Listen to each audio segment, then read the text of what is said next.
بسم اللہ الرحمن الرحیم۔ شروع کرتا ہوں اللہ تعالیٰ کے نام سے جو بڑا مہربان اور نہایت ہی رحم والا ہے۔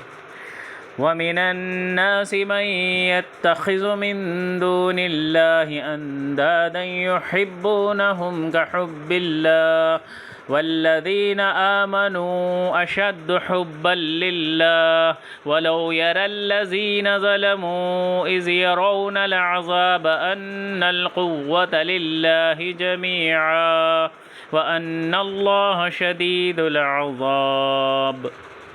بعض لوگ ایسے بھی ہیں جو اللہ کے شریک اوروں کو ٹھہرا کر ان سے ایسی محبت رکھتے ہیں جیسی محبت اللہ سے ہونی چاہیے، اور ایمان والے اللہ کی محبت میں بہت سخت ہوتے ہیں۔ کاش کہ مشرک لوگ جانتے، جبکہ اللہ کے عذاب کو دیکھ کر جان لیں گے کہ تمام طاقت اللہ ہی کو ہے اور اللہ تعالیٰ سخت عذاب دینے والا ہے، تو ہرگز شرک نہ کرتے۔ مذکورہ واضح، مضبوط اور ٹھوس دلائل کے باوجود ایسے لوگ ہیں جو اللہ کو چھوڑ کر دوسروں کو اس کا شریک بنا لیتے ہیں اور ان سے اسی طرح محبت کرتے ہیں جس طرح اللہ سے کرنی چاہیے۔ بعثت محمدی کے وقت ہی ایسا نہیں تھا۔ شرک یہ مظاہرے آج بھی عام ہیں، بلکہ اسلام کے نام لیواؤں کے اندر بھی یہ بیماری گھر کر گئی ہے۔ انہوں نے بھی نہ صرف غیر اللہ اور پیروں، فقیروں، سجادہ نشینیوں کو اپنی امیدوں کے مرکز اور ضرورتیں پوری کرنے والے بنا رکھا ہے، بلکہ ان سے ان کی محبت اللہ سے بھی زیادہ ہے، اور توحید کا وعظ ان پر بھی ایسی طرح گرا گزرتا ہے جس طرح مشرکین مکہ کو اس سے تکلیف ہوتی تھی، جس کا نقشہ اللہ نے اس آیت میں کھینچا ہے۔ وَإِذَا ذُكِرَ اللَّهُ وَحْدَهُ اشْمَأَزَّتْ قُلُوبُ الَّذِينَ لَا يُؤْمِنُونَ بِالْآخِرَةِ وَإِذَا ذُكِرَ الَّذِينَ مِن دُونِهِ إِذَا هُمْ يَسْتَبْشِرُونَ۔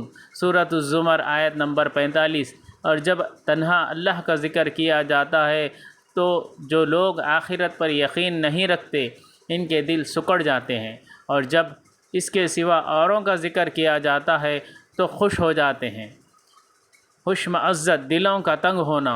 تاہم اہل ایمان کو مشرکین کے برعکس اللہ تعالیٰ ہی سے سب سے زیادہ محبت ہوتی ہے، کیونکہ مشرکین جب سمندر وغیرہ میں پھنس جاتے ہیں تو وہاں انہیں اپنے معبود بھول جاتے تھے اور وہاں صرف اللہ تعالیٰ ہی کو پکارتے تھے۔ فَإِذَا رَكِبُوا فِي الْفُلْكِ دَعَوُا اللَّهَ مُخْلِصِينَ لَهُ الدِّينَ۔ سورۃ العنکبوت آیت نمبر 65۔ وَإِذَا غَشِيَهُم مَّوْجٌ كَالظُّلَلِ دَعَوُا اللَّهَ مُخْلِصِينَ لَهُ الدِّينَ۔ سورۃ لقمان آیت نمبر 32۔ وَظَنُّوا أَنَّهُمْ أُحِيطَ بِهِمْ دَعَوُا اللَّهَ مُخْلِصِينَ لَهُ الدِّينَ۔ سورۃ یونس آیت نمبر 22۔ ان سب آیتوں کا خلاصہ یہ ہے کہ مشرکین سخت مصیبت میں جب مدد کے لیے صرف ایک اللہ کو پکارتے ہیں۔ یہ نزول قرآن کے وقت کے مشرکین کا حال بیان ہو رہا ہے۔ اِذْ تَبَرَّأَ الَّذِينَ اتُّبِعُوا مِنَ الَّذِينَ اتَّبَعُوا وَرَأَوُا الْعَذَابَ وَتَقَطَّعَتْ بِهِمُ الْأَسْبَابُ۔ جس وقت پیشوا لوگ اپنے تابعداروں سے بیزار ہو جائیں گے اور عذاب کو اپنی آنکھوں سے دیکھ لیں گے، اور کل رشتے ناطے ٹوٹ جائیں گے۔ وَقَالَ الَّذِينَ اتَّبَعُوا لَوْ أَنَّ لَنَا كَرَّةً فَنَتَبَرَّأَ مِنْهُمْ كَمَا تَبَرَّؤُوا مِنَّا كَذَلِكَ يُرِيهِمُ اللَّهُ أَعْمَالَهُمْ حَسَرَاتٍ عَلَيْهِمْ وَمَا هُمْ بِخَارِجِينَ مِنَ النَّارِ۔ اور تابعدار لوگ کہنے لگیں گے کہ کاش ہم دنیا کی طرف دوبارہ جائیں تو ہم بھی ان سے ایسے ہی بیزار ہو جائیں جیسے یہ ہم سے ہیں۔ اسی طرح اللہ تعالیٰ انہیں ان کے اعمال دکھائے گا، ان کو حسرت دلانے کو، یہ ہرگز جہنم سے نہ نکلیں گے۔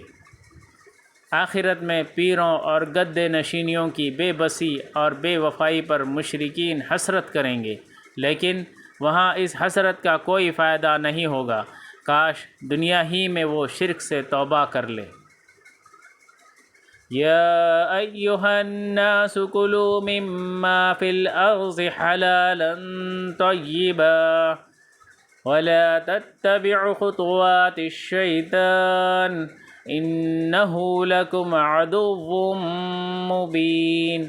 جو لوگ زمین میں جتنی بھی حلال اور پاکیزہ چیزیں ہیں انہیں کھاؤ پیو اور شیطانی راہ پر مت چلو، وہ تمہارا کھلا دشمن ہے۔ مشرکین عرب ایک گمراہی یہ تھی کہ انہوں نے کسی آسمانی تعلیم کے بغیر مختلف چیزوں کے بارے میں حلال و حرام کے فیصلے خود گڑھ رکھے تھے۔ مثلاً مردار جانور کو کھانا ان کے نزدیک جائز تھا، مگر بہت سے حلال جانوروں کو انہوں نے اپنے اوپر حرام کر رکھا تھا، جس کی تفصیل انشاءاللہ سورہ انعام میں آئے گی۔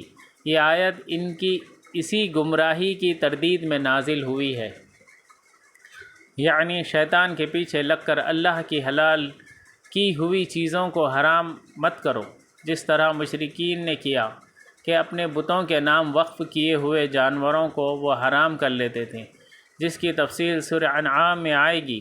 حدیث میں آتا ہے کہ نبی صلی اللہ علیہ وسلم نے فرمایا، اللہ تعالیٰ فرماتا ہے کہ میں نے اپنے بندوں کو حنیف حق کے لیے یکسو پیدا کیا، پھر شیطانوں نے انہیں ان کے دین سے گمراہ کر دیا۔ جو چیزیں میں نے ان کے لیے حلال کی تھیں وہ انہوں نے ان پر حرام کر دیں۔ صحیح مسلم حدیث نمبر 2865۔